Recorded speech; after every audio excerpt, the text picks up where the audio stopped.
events in history as well as various artworks. The most expensive teddy bear in the world. This is like the grandfather of the mackerel. So good.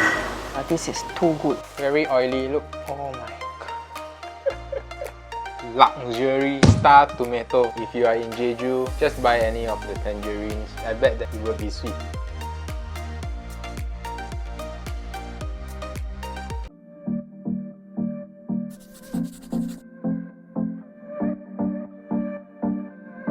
This is our second day in Jeju and it's another rainy day. So all of our planned itinerary needs to be shifted back another day and we are visiting places where it is indoor. And here we are at the Teddy Bear Museum.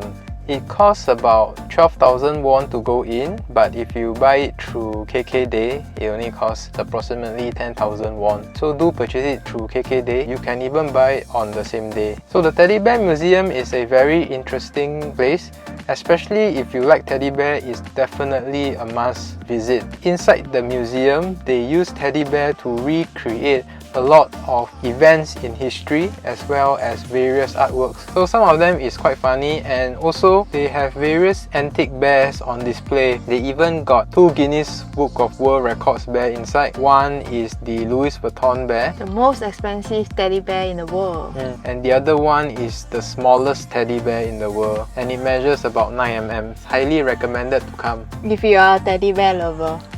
And like most attractions, they sell a lot of merchandises and you can bring back your own custom teddy bear. So now on to our next destination, and we will be eating a Jeju specialty, abalone porridge. We will see when we get there.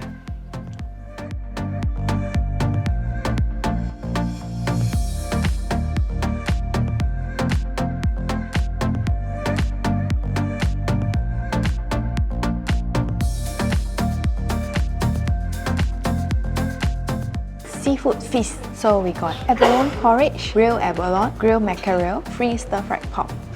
So taste test. It is a very thick porridge with a seafood taste. It has a lot of abalone bits inside the porridge. It's a very good dish for cold weather like this. Next, we ordered a dish of grilled abalone. This is the first time I taste a fresh abalone. So good. It has a wok hei taste, and with the seasoning, this is so good. Usually abalone, when we eat, we will just cook without much seasoning. This grilled abalone, they put some seasoning and then they grill it. It is fresh, chewy, with wok hei inside the abalone, all in one. Very good. We'll eat the other half later. This is too good. Next is the grilled mackerel. This is very big compared to those mackerel that we have in Singapore. This is like the grandfather of the mackerel. Super big. Taste test. The meat is very thick because it's a very big fish. The fish is crispy on the outside and juicy and fresh and tender from the inside. Very good, very flavorful. Next is the free stir-fried pork. I will eat it together with the veggie. The pork is a bit fatty, and when you eat it with the veggie, it actually neutralizes the fats of the pork. Good. After having our lunch, we are taking a break here at Angel in Us Cafe. We have saw a lot of this chain store across Korea, and it's time to taste this iced Americano. I have a habit of drinking coffee early in the morning, and usually we will always buy a canned coffee from the convenience store back to our hotel to drink for the next day. And we realized that the canned coffee standard in Korea is way better than a lot of other countries. Very high expectation of this. It's a bit different from most of the iced Americano. It's not really bitter, it's quite smooth, and it has a very nice roast taste to it. Not bad.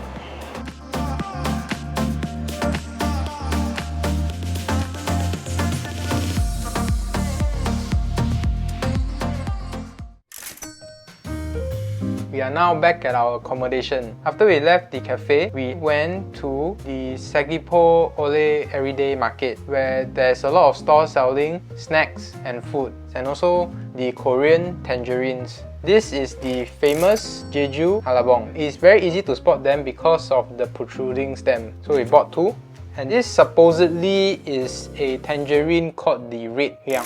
I hope I'm pronouncing it correctly. But in order to see whether it's really the red hyang, we need to peel it later and see that it's actually a deep red color. And a few blocks away from our hotel is a E-Mart where they sell a lot of cheap groceries. And we picked up two fruits there. One is this strawberry, which is very nice in red and is very big. And also this is the star tomato. They call it the luxury star tomato and it's black in color and looks really huge. That's why we bought it. So that's our fruits. And then this is our dinner for today. Because we ate quite a lot just now, we only bought a few bread for dinner. This bakery we actually saw at the Sekipyo Ole Everyday Market. It's called Jaeseong Bakery. Hope I'm pronouncing all the names correctly. And we bought their red bean bun and a black pork bun. This is another bakery we saw inside E-Mart and it is called Song Sabu. And the tagline, I like it a lot. It says fried is better. Yeah, fried is always better. For this, we bought a fried chocolate bun. Very oily. Look, oh my god. Very oily. And this is their signature. I think it's garlic butter with egg center. Okay, I shall taste the Jaeseong Bakery black pork bun. It's a little bit cold already, so I hope it doesn't change the taste. Because it's cold, the exterior is a little bit tough, but once you bite into it, the black pork inside is actually really juicy and soft. It's very flavorful as well. Definitely better than the big bao we usually have in Singapore. Next up, it's their red bean bun. I have very high expectation of this because on their signboard, they actually show this stuffed with a lot of red bean paste, and I personally like red bean a lot. Like their black pork bun, the exterior actually has already gotten cold, so it might have affected the taste a little bit. But the inside is really stuffed with a lot of red bean, and this red bean, I think they mix it with butter. It gives another flavor to it. It's sweet and a little bit salty. The bun itself is also salty, so this is a very good bread. When you bite into it, the red bean just oozes out from all the sides. Very good. Next up is this fried chocolate ball. It is really very oily.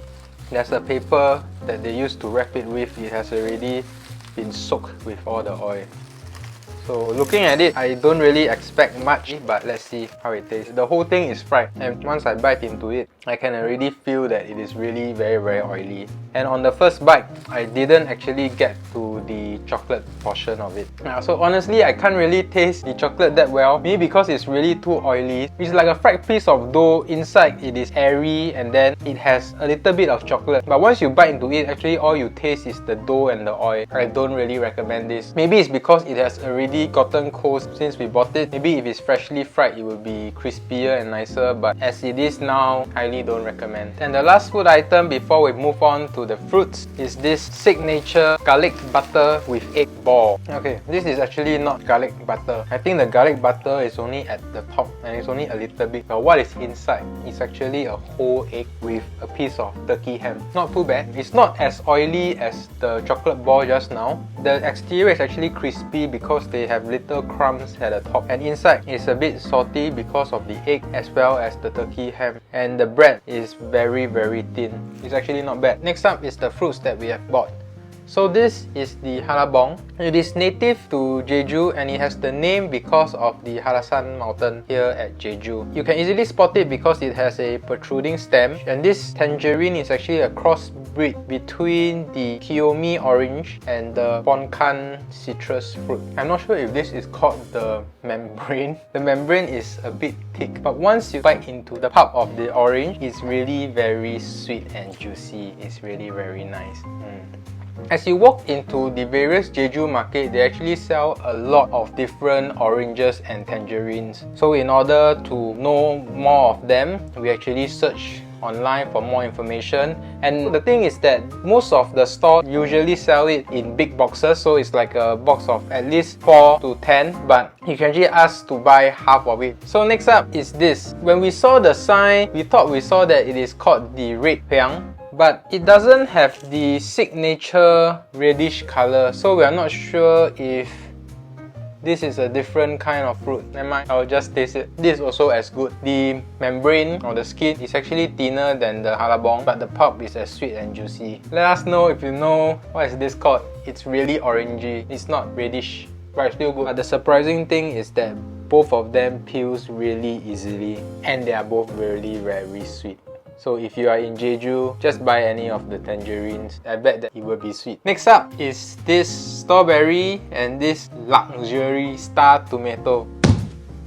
We bought both of them at E-Mart, and this strawberry, we bought it because it is considered to be cheap. Such strawberry in Singapore, if you were to buy a box of 15, it will easily cost about $15 to $20. It's really soft, juicy and sweet. So this is the strawberry that we have bought, and it's really already quite big. And this is the luxury star tomato. They are equally big. It tastes like a normal cherry tomato, but it's big and juicy. So it has been raining for the past 2 days here in Jeju, and we didn't really get to cover a lot of the attractions here because most of them are actually outdoor attractions and natural formation. It is quite hard to visit those attractions in such a weather. So based on the weather forecast tomorrow, it will be sunny, and we really hope we are able to visit some of the few attractions that we have planned. We will see you in our next video.